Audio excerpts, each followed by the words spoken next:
Hello everybody, I'm Holly from Ilex Knit Designs, and this is a pattern-specific tutorial for the kids' Rainbow Raglan Pullover.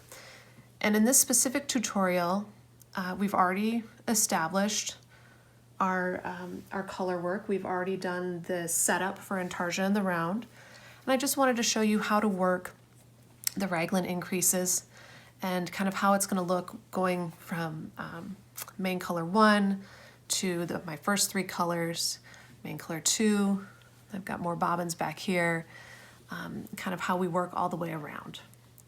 So this is the neck, working the raglan down to the edges.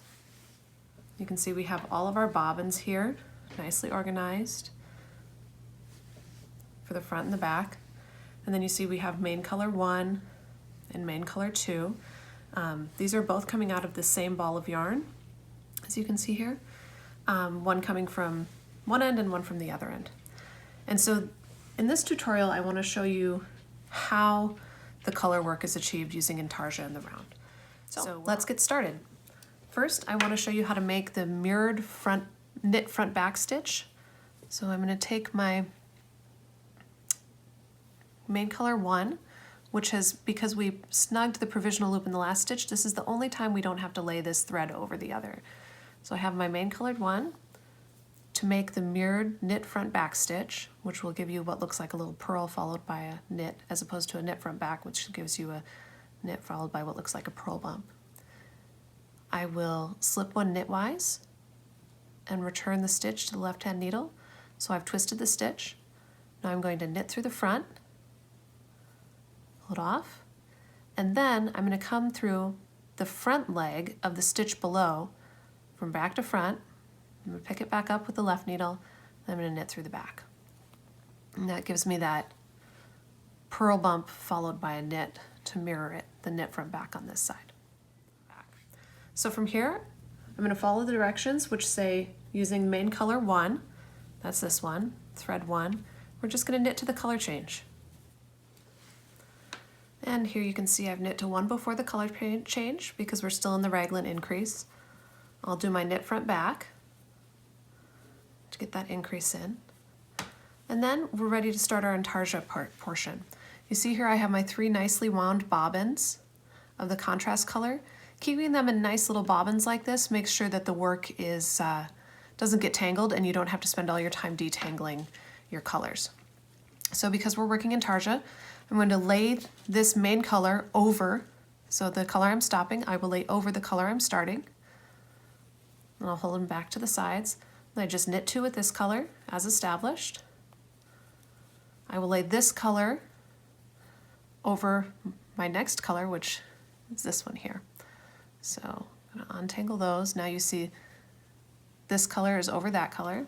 The light blue is over the purple or dark blue. Knit the 2 blue. Now I'm going to lay blue over green, again keeping this contrast or this main color out of the way. Here's the green. I knit 2. And here I am at my next shoulder section, which uses main color number 2. So I lay this green over the main color 2. Because we're in the raglan section still, I'm going to do my mirrored knit front back. So here we are. I've changed the orientation on I twisted the stitch, and I'm going to come and knit through. There we go.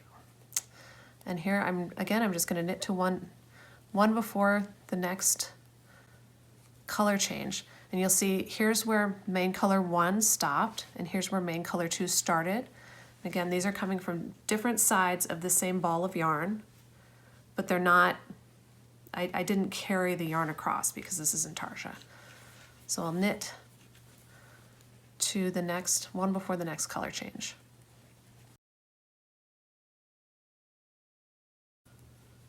Okay, I'm 1 before my next color change, so because we're still doing the raglan, I'll do my knit front back. I'll take this main color 2, I'll organize my bobbins in the right order so that they're not tangled, so they're not picking each other up, keeping them separate. Here's my yellow. I'm going to lay it over my main color, the color that's stopping. I'll knit 2. Now, since I'm stopping the yellow, I will lay it over the orange, making sure that the main color isn't caught in there, just the yellow, because we just want to tie those two colors together at the point where they touch. And then the same with the red. I'm going to lay the red, the color I'm starting, over the color I'm stopping. Only those two, because we want only those two to be linked together. And I'll knit 2. Here I am. This is where the pattern repeats itself, because we're back at, it looks like we're back at the front again, but we're at the back because the back mirrors the front. So here I'm going to use my other ball of yarn, which has main color 3 and main color 4 on it. So here you can see this is where it's ready to be used. Here's the one that's stopping. This does get a little bit tangled sometimes, so you have to have a little bit of patience as you separate them out. But I'll lay this red over main color 3, and this is exactly the same as what we did for the front, right? So we're at the beginning here. We'll do our mirrored knit front back, which is where I slip it knitwise. I return it to the left-hand needle, knit through the front, and then I pick up the stitch below from back to front, the front leg, and I knit through the back. And that makes the mirrored knit front back. And then I will knit to 1 before the color change again. Okay, I am approaching the 1 stitch before color change, and because we're doing the raglan increases, I'm going to do knit front back on this side. Great. I'm ending main color 3. I'm starting this violet or dark blue. So I lay this over, I lock the two together. I'll move these out of the way. I lock these two together, and then I knit 2. Now I'll lay the dark blue over the light blue. I'll lock these two together, making sure that no other colors are caught in there. I knit 2. And finally the green, moving these two out of the way. Here you see I've got that main color 4 ready to be used when I come for it, but I'm not ready for it quite yet. I'm going to lay the green over the blue, and then the blue alone. So those are the only two that are locked together, and I'll knit 2. And here I am finally at the main color 4, the 4th strand of main color. I'm going to lay this over the green and lock only those two together. I'll do my mirrored knit front back one last time for good measure. There you go. And I will knit to 1 stitch before the last color change.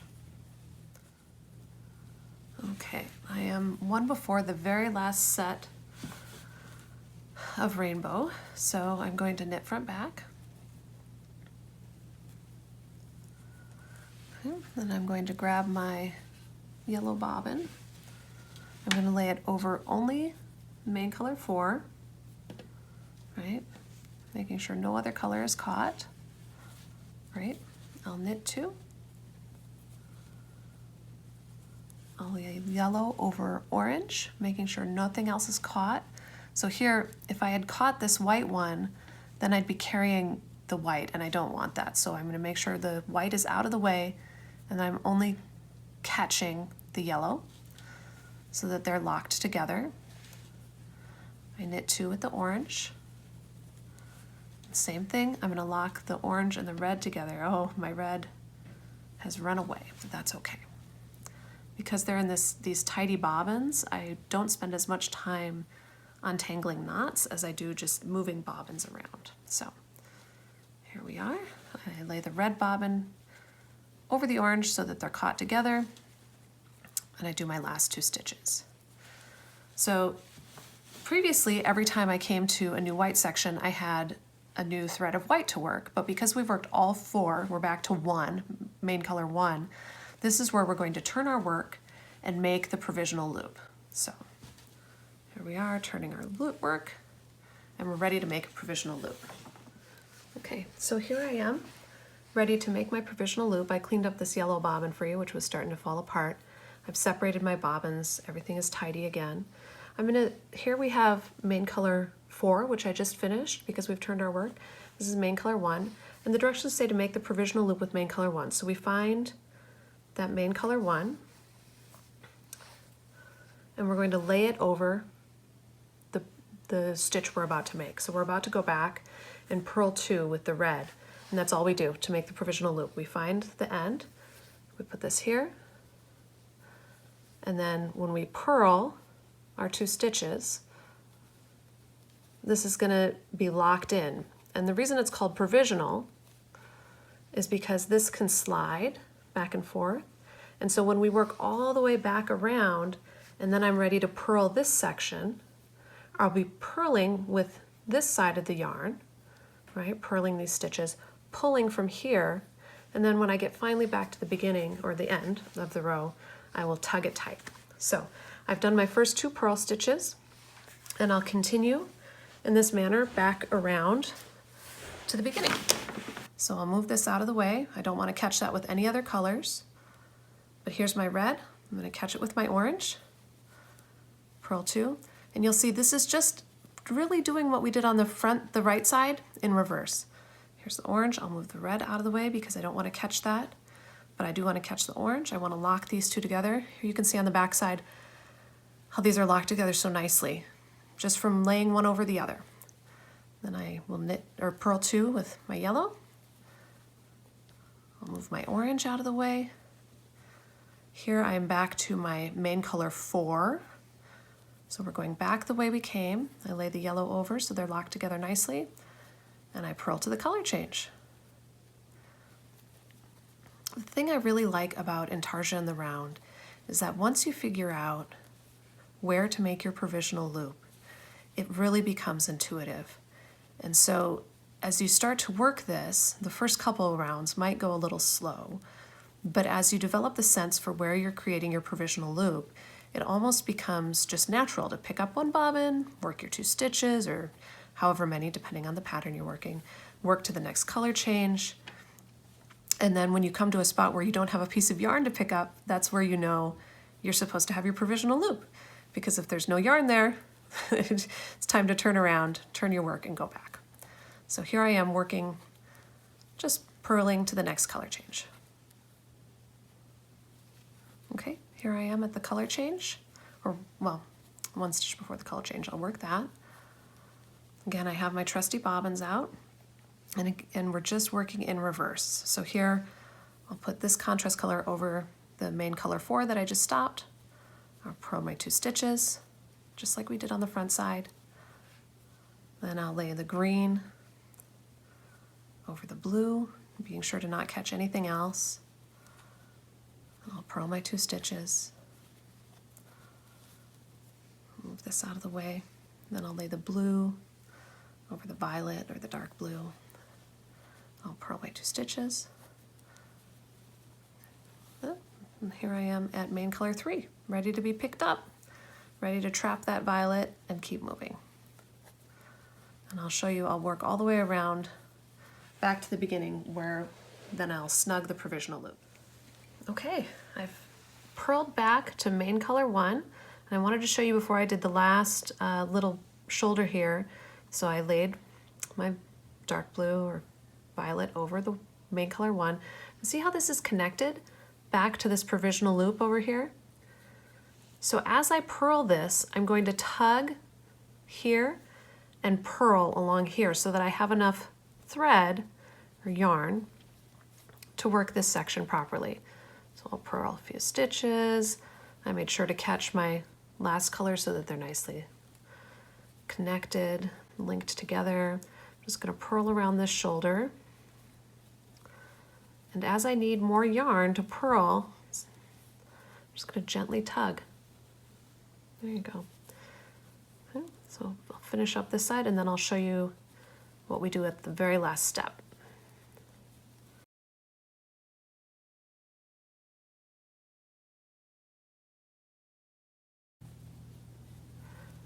Okay, here I am. I'm at the very last stitch,